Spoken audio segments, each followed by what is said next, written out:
What's up guys, Frantic here. This is gonna be a short one today. I just want to talk about the crafting update real quick. As you can see, they changed the main lobby, they closed this building off, and they added a daily class shop, which I'm gonna say right now, I am not a huge fan of it. Just look at this real quick. What is this? Why did they need to change the class shop to be a rolling stock every day? Look at this right now. Today, the first day of the update, we have the alien, the assassin, and the cyborg not in stock. Why? I don't know. And as you can see, each class has a star rating. I'm gonna guess that this is rarity or something. So I don't know. I don't know how to feel about this. It's such a weird thing to do. There's a new farmer class.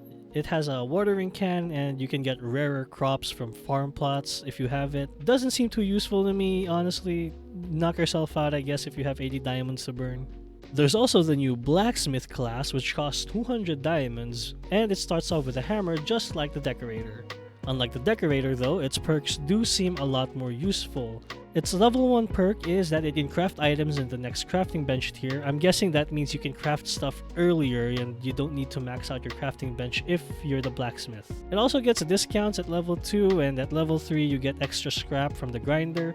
I'm not entirely sure how that's gonna work. Do you need to put scrap in there to get extra scrap, or can you put other junk in there like wood and still get extra scrap? I don't know. I am not gonna spend 200 diamonds on this. I don't even have 200 diamonds to spend on that at the moment. Anyway, let's go check out what's new in the game itself. They also added this small patch of snow with a polar bear, and oh no, I'm getting chased. Wait, no, he's stuck. Okay, so I did kill the polar bear, and it says here on the note, next week's forecast is snow, so I'm guessing that next week's update has something to do with snow. So expect the map to change a bit. So one of the new items you can craft is this freezer over here. It's just a storage container for food. You just kind of put food in there. It's just for organization. I think it's pretty useless because I just leave my food beside the fire. And when I need to eat, I'll just press E and eat, just like that. So yeah, it's kind of bad unless you just really want your camp to look clean. There's also this new radar item, and it lets you scan for the workshop and the cultist stronghold. Unfortunately, I already have both of those, but you can scan for them with 15 scrap each, which is a steep price. Just walk around the map, you'll find them eventually. There's also this bunny trap that you can craft. It replaced the farm plot at the first level of the crafting bench, as you can see right here. The farm plot is now in level 2. All it does is it occasionally kills a rabbit that spawns nearby. That's really it. There's nothing special about it. You just kill a free bunny every now and then. So they added this new crafting bench tier 5. It requires one of these gems. I'm guessing you have to complete this gem of the forest before you can craft it. I got this part from the cultist stronghold level 1. I'm guessing you can get more from there. If not, it's probably the other parts are probably scattered around the map.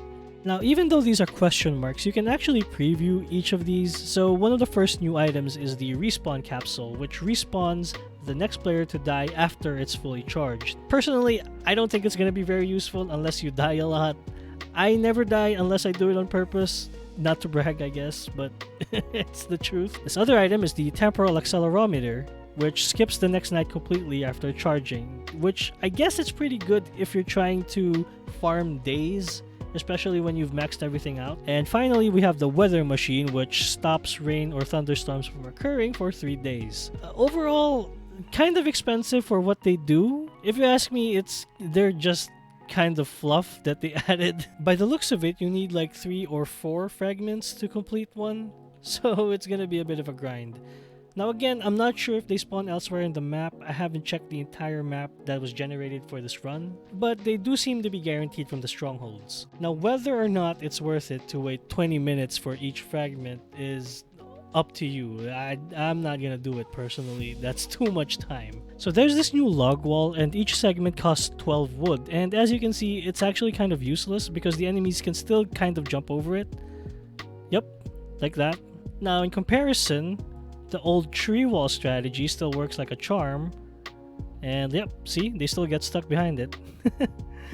So yeah, 12 wood for each of these? I don't think so. By the way, just in case you didn't know, they got rid of the alien invasions, so if you want to get a ray gun or the laser cannon or alien armor, you'll need to buy either the alien class or the cyborg class.